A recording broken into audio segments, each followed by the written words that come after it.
After a 3-week break, it is finally time for the return of a Formula One Grand Prix in the self-styled Land of Fire. The Baku City Circuit is poised and ready for action. It's round 4 of the Formula One World Championship in 2023. Charles Leclerc versus the Bulls resumes in under 5 minutes' time.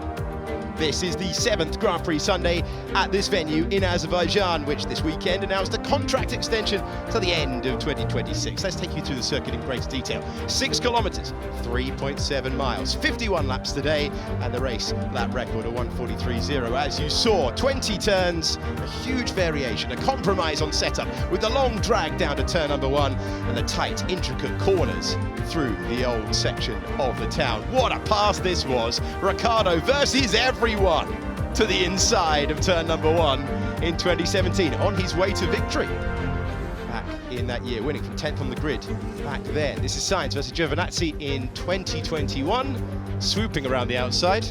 Oh, there is room for 2 cars there, who knew?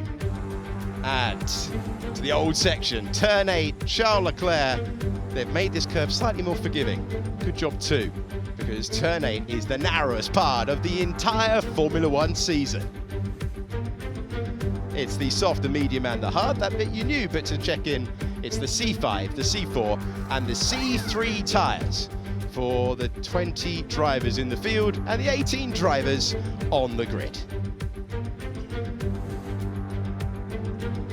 Live pictures then of the Caspian Sea. Let's take you through the grid for the 4th Grand Prix of the year, where Esteban Ocon starts from the pit lane. He has finished 8th from last on the grid in Miami 2022. Hulkenberg took the car out of Parc Fermé conditions. That's why he is also in the pit lane. De Vries with nothing to lose in P18. Pierre Gasly in 17th finally got some laps in the sprint. Magnussen's very happy with the setup of his car. Expect him to go forward. He's next to Zhou Guanyu on the grid. Logan Sargent made it into Q2 for the first time in his Formula One career. He's 14th next to former winner here, Valtteri Bottas, 13th on the grid. Good friends alongside each other. Recipe for disaster at turn 1 with Alex Albon and George Russell, the big shock of Grand Prix qualifying. Oscar Piastri not feeling well, did well to make it into the top 10. He's next to Lance Stroll. Yuki Tsunoda trying to score a strong result. He was in the points here before rear wing failure here 1 year ago. Lando Norris was hoping for 4th but just missed out.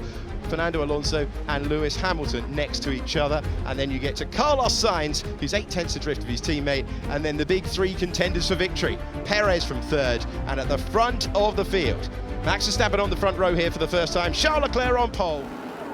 And Formula One is underway on the streets of Baku. Good reaction time for Verstappen, but it's Charles Leclerc who maintains the lead, and there's a tap there between a Williams. I think that was Oscar Piastri getting hit.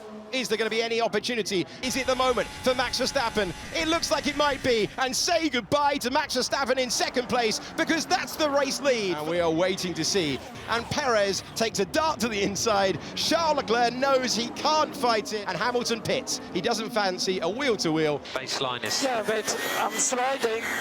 Now this could bring out the virtual safety car. Nick De Vries has gone deep, and that is why we have the yellow flag. Verstappen being told to come into the pits, and Perez will assume the lead at a circuit he adores. So De Vries is off at turn 6, just too quickly. Safety car's called. Full safety car is out. That is Nick De Vries clipping the apex wall and damaging the front left. Yeah, so it is just a bit greedy on the apex. It's Perez and Leclerc getting the benefit of pitting under the safety car. Leclerc looking racy behind him. Now Perez goes. And we are back racing in Azerbaijan. That's a late lunge to the inside for the Aston Martin. But this is Max Verstappen. This time he does it without DRS. Alonso on the inside of Sainz. That's opportunistic. Brilliant from Alonso. Alonso just says, wow, if you don't want the inside, I'll take it. It's a dive to the inside and a tidy move for Lewis Hamilton, who gets past his teammate. This is Lance Stroll, and he is getting tight to the wall, very tight to the wall. This is on board with Kevin Magnussen, trying to fight his way through the order, and he just hangs onto it for a second. Oh, very nearly over the road, all over the road for Stroll. One Mercedes is about to be passed by the other as the similar power unit for the two of them, but it's DRS for Hamilton. Turn 15, he turns in, and he would have been heart in mouth for a second there. Does he brush it? Does he? He does. Further back down the order, selling the dummy and making his way through. That is a fine move on the attack. What happened at 15? Copy. Oh my days, that's your race leader. He's got him. Lando Norris finally fights away by. The Street Fighter's done it again. Sergio Perez wins in Azerbaijan to take his 6th career victory, to beat his teammate. He comes across the line and he's got it. It's another glorious day in the motor racing history of Red Bull. They are sweeping the races. 2 wins so far for Verstappen, 2 wins now for Perez, and just 6 points in the World Championship battle. It's a lot, you know, it's been a weekend where the pressure has been on, where we had to deliver all the team, and we've done a tremendous job. So I'm really happy with it, really proud of my team, and an excellent result for the championship.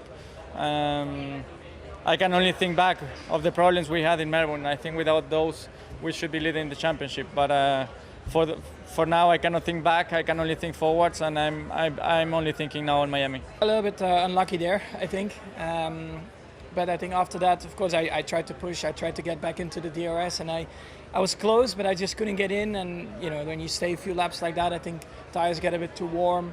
I was really trying to get in, so that doesn't help for the tires. And then after that, I mean, I slowly dropped back a bit, and I was actually not entirely happy with how I had the balance of the car. So I was trying a lot of things on the wheel, on the steering wheel, to try and find a better compromise, to feel a bit more comfortable under braking into the corners. And took a few laps to figure out, with a few wall taps here and there. Luckily no punctures, but I think the last 10 laps were quite good again. I felt a lot more comfortable with the balance of the car. So I think overall the weekend was a good lesson. Yeah, well, I'm here to win, and obviously second or third is not what I want, but considering the first 3 races that we've had, scoring 6 points in 3 races, this weekend is better. We didn't have any problems. It was a trouble-free weekend. I think when I look back at the weekend, I look at every sessions, and I think we maximized absolutely everything in every single sessions. So on that, we should be happy. On the other hand, there's still so much work to do. I think Aston Martin is quicker than us and has a better car than us in race pace. Red Bull has a much better car than us in terms of race pace, and that's where we need to do the biggest step forward. In qualifying over 1 lap with the juice of the new tires, taking a bit more risk, we managed to do 2 poles, but then over 51 laps race distance, it's impossible. Quite happy with the race.